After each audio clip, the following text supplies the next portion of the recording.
प्रिय भक्तजनों, आज मैं आपको सालिग्राम भगवान की कथा सुनाने जा रही हूँ। एक बार एक बहुत छोटा सा गांव था। उस गांव में यादव जाति का एक परिवार रहता था।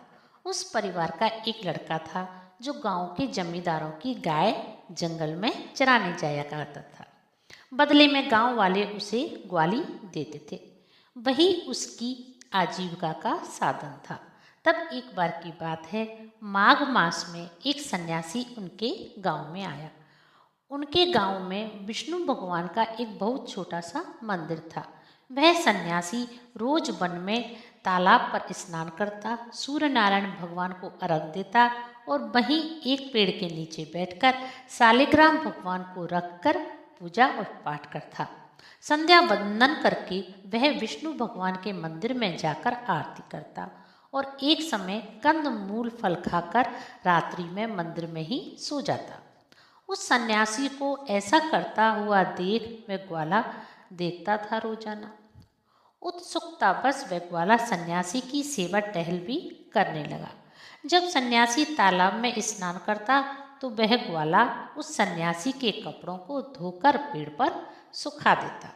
फिर उन्हें सालिग्राम भगवान की पूजा पाठ करते हुए देखने लगा और दोपहर में वह सन्यासी के लिए वन में से कंद मूल फल लाकर उन्हें खाने के लिए देता। जब उनके कपड़े सूख जाते तो उन्हें समेटकर सन्यासी को दे देता। इस तरह पूरे माघ मास में वह ग्वाला साधु की सेवा टहल करता रहा। जब माघ मास की पूर्णिमा तिथि आई, वह साधु उस स्थान से अन्य स्थान पर जाने लगा तो ग्वाला उदास होकर बैठ गया। साधु ने ग्वाले से उसकी उदासी का कारण पूछा और कहा, हे पुत्र, तूने पूरे माघ मास में मेरी खूब सेवा टहल की है। पुत्र, तुम मांगो, तुम्हें क्या चाहिए, मैं तुम्हें देना चाहता हूँ। तो ग्वाला बोला, हे साधु महाराज, अगर आप मुझे कुछ देना ही चाहते हैं तो आप अपने इस सालिग्राम भगवान को मुझे दे दीजिए, मैं भी इनकी पूजा पाठ करूँगा। ऐसा सुनते ही वे साधु ग्वाले से बोले, हे पुत्र, तुम सालिग्राम भगवान को छोड़कर अन्य कोई भी चीज मांग लो, धन दौलत पैसा जो भी चाहिए मांगो, मैं तुम्हें देने को तैयार हूँ, लेकिन मैं अपने प्रभु के बिना जीवित नहीं रह पाऊंगा। अगर तुम्हें मैंने अपने प्रभु को दे दिया तो मेरे तो प्राण ही निकल जाएंगे।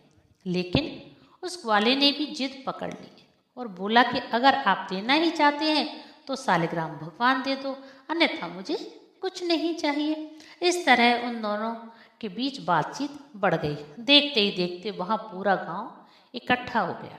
उस ग्वाले के माता पिता सरपंच वहाँ आ गए। तब गांव के सरपंच ने साधु से कहा कि हे साधु महाराज, यह तो बच्चा है, आप इस बच्चे की बात मानकर अपना सालिग्राम भगवान इसे क्यों नहीं दे देते। साधु ने देखा कि पूरा गांव और बच्चे के माता पिता, गांव का सरपंच सभी बच्चे का साथ दे रहे हैं। तब साधु ने थोड़ी देर के लिए आंखें बंद की। कुछ सोच विचार करने के बाद वह बोला, ठीक है, कल जब मैं यहाँ से जाऊंगा तो सालिग्राम भगवान इस बालक को दे दूंगा। दूसरे दिन उस साधु ने जंगल में से एक काले पत्थर को ढूंढा जो सालिग्राम भगवान जैसे ही दिखाई देते थे। उन्हें उसने सिंहासन पर बिठाया, उसे सुंदर सुंदर वस्त्र और आभूषणों से सजाया और उसी तालाब पर पहुंच गया। और वहीं पर ग्वाला और उसके माता पिता, सरपंच और गांव वाले भी आ गए। तब साधु ने पहले तालाब पर स्नान किया, सूर्य भगवान को अर्घ दिया और फिर सालिग्राम भगवान की पूजा करके उन्हें सुंदर सुंदर वस्त्र आभूषणों से सजाकर सिंहासन पर बैठाया और उस नकली सालिग्राम भगवान को ग्वाले को दे दिया। उस समय उस ग्वाले की उम्र 12 साल की रही होगी। वह ग्वाला सालिग्राम भगवान को पाकर बहुत प्रसन्न हुआ। उसके बाद वह साधु वहाँ से आगे तीर्थ यात्रा पर चला गया। साधु के जाने से पहले ग्वाले से कहा था कि हे पुत्र, तू रोज स्नान करके सालिग्राम भगवान को स्नान कराना, खुद भोजन खाने से पहले सालिग्राम भगवान को भोजन कराना। इस तरह उस साधु ने सालिग्राम भगवान की पूजन की विधि ग्वाले को बताई। अब वह ग्वाला सालिग्राम भगवान को लेकर घर आ गया। दूसरे दिन ग्वाला सुबह जल्दी उठा, तालाब पर स्नान आदि किया, फिर उसने सालिग्राम भगवान को स्नान कराया, सुंदर सुंदर वस्त्र पहनाए, फिर उनके सामने भोजन की थाली रखकर बैठ गया और बोला, हे शालिग्राम भगवान, आप भोजन कर लीजिए। लेकिन शालिग्राम भगवान ने भोजन नहीं खाया। जब शालिग्राम भगवान ने भोजन नहीं खाया तो उस ग्वाले ने भी भोजन नहीं खाया। इस तरह 7 दिन निकल गए। शालिग्राम भगवान भोजन खाते ही नहीं तो ग्वाले ने भी भोजन नहीं किया। इस तरह ग्वाला भूख और प्यास से बेहाल एक दिन जंगल में बेहोश होकर गिर पड़ा। तब शाम को गाय तो अपने अपने घरों में पहुंच गई, लेकिन वह ग्वाला घर नहीं पहुंचा। तब उसके माता पिता उसे ढूंढते ढूंढते घने वन में पहुंचे तो उन्होंने देखा कि उनका बेटा घने जंगल में बेहोश पड़ा है। ग्वाले के माता पिता ने लोगों की मदद से अपने पुत्र को लेकर घर आ गए। वे वैद्य जी को दिखाया। तब वैद्य जी ने कहा कि आपका बेटा तो कई दिनों से भूखा प्यासा है, इसलिए यह बेहोश होकर गिर पड़ा है। आप इसे भोजन कराइए, यह ठीक हो जाएगा। आपके पुत्र को अन्य कोई बीमारी नहीं है। वैद्य जी ऐसा कहकर चले गए। ग्वाले के माता पिता को महान आश्चर्य हुआ कि वे रोज अपने पुत्र को 4 रोटी पोटली में बांध कर देते थे, फिर वह रोटी क्यों नहीं खाता था। थोड़ी देर बाद जब उसके पुत्र को होश आया तो माता पिता ने अपने पुत्र से भोजन न करने का कारण पूछा तो उनका पुत्र अपने माता पिता से बोला कि माँ, बाबूजी, साधु महाराज ने कहा था कि पहले भोजन शालिग्राम भगवान को कराना, उसके बाद ही भोजन करना। माँ, पिताजी, मैं शालिग्राम भगवान को रोज 2 रोटी थाली में परोस कर देता, लेकिन उन्होंने भोजन ही नहीं किया, तो मैं भोजन कैसे कर सकता था। जैसे ग्वाला भूला वाला था, उसके माता पिता भी बड़े ही भूले थे। वह बोले कि पुत्र, तुम अकेले क्यों भूखे रहोगे। अब जब तक तुम्हारे शालिग्राम भोजन नहीं कर लेंगे, हम भी भोजन नहीं ग्रहण करेंगे। इस तरह ग्वाले के साथ उसके माता पिता ने भी अन्न जल का त्याग कर दिया। ऊपर बैकुंठ में बैठे शालिग्राम भगवान को उन पर दया आ गई। भगवान सोचने लगे कि ग्वाला तो भोला है, उसके माता पिता उससे भी ज़्यादा भोले। अगर मैं आज इनके सत नहीं रखूँगा तो कल युग में मुझे कौन पूछेगा। यह भोजन अगर मैं नहीं करूँगा तो इनकी मृत्यु का पाप मेरे सिर पर चढ़ जाएगा। तब बैकुंठ में बैठे भगवान शालिग्राम उनके घर प्रकट हो गए और पूरा भोजन खा लिया।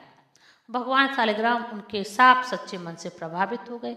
अब शालिग्राम भगवान रोज सुबह शाम उनके यहाँ भोजन करने के लिए आने लगे और दिन में ग्वाले के साथ उनकी गाय चराने के लिए वन में जाने लगे। शालिग्राम भगवान के भोजन करते ही ग्वाले और ग्वाले के माता पिता ने भोजन खाया। अब रोज शालिग्राम भगवान ग्वाले के साथ साथ उसके माता पिता को दर्शन देने लगे। इस तरह कई वर्ष बीत गए। तब एक बार वही साधु उनके गांव में दोबारा आया।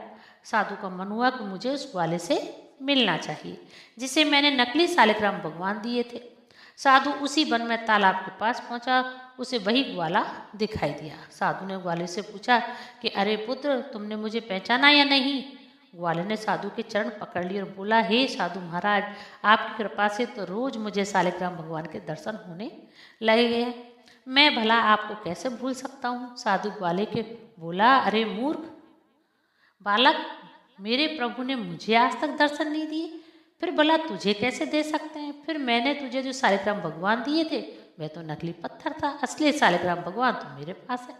तब वह ग्वाला बड़े ही भोले भाव से बोला, अरे साधु महाराज, मैं अभी आपको शालिग्राम भगवान के दर्शन कराए देता हूँ। अब देखिए, बड़ के पेड़ के नीचे छोटी सी मुरलिया हाथ में लिए हुए, पीताम्बर धारण किए, घुंघराले बाल वाले जो बैठे हैं वही तो शालिग्राम भगवान है। लेकिन साधु को शालिग्राम भगवान कहीं भी दिखाई नहीं दे रहे थे। साधु बार बार आंखें मलता रहा, लेकिन उन्हें कहीं भगवान दिखाई नहीं दिए। तब साधु ने उसी तालाब में डूबकर मरने का निश्चय किया। तभी आकाशवाणी हुई और कहा कि हे साधु, जिस दिन तेरा मन इस ग्वाले की तरह साफ, निर्मल और सच्चे मन का हो जाएगा, उस दिन मैं तुझे भी दर्शन दूंगा। आत्महत्या करना घोर पाप है। तब साधु ने हाथ जोड़कर शालिग्राम भगवान से कहा, हे प्रभु, मुझे माफ़ कर दीजिए। मैं जगह जगह तीर्थों में जाकर पवित्र नदियों में स्नान करता रहा, लेकिन फिर भी मेरा मन साफ नहीं हो पाया। उसके बाद उस साधु ने उसी गांव में रहकर सच्चे हृदय से शालिग्राम भगवान की पूजा करने लगा। तब उस साधु का जब अंत समय आया तो भगवान शालिग्राम ने साधु को साक्षात दर्शन दिए। शालिग्राम भगवान तो भाव के भूखे होते हैं, उन्हें दिखावा पसंद नहीं होता। हे शालिग्राम भगवान, जैसे आपने ग्वाले और उसके माता पिता को साक्षात दर्शन दिए और बाद में साधु महाराज को दिए, वैसे सबको देना। कहानी कहने वाले को, कहानी सुनने वाले को और हुकारा भरने वाले को। बोलिए शालिग्राम भगवान की जय।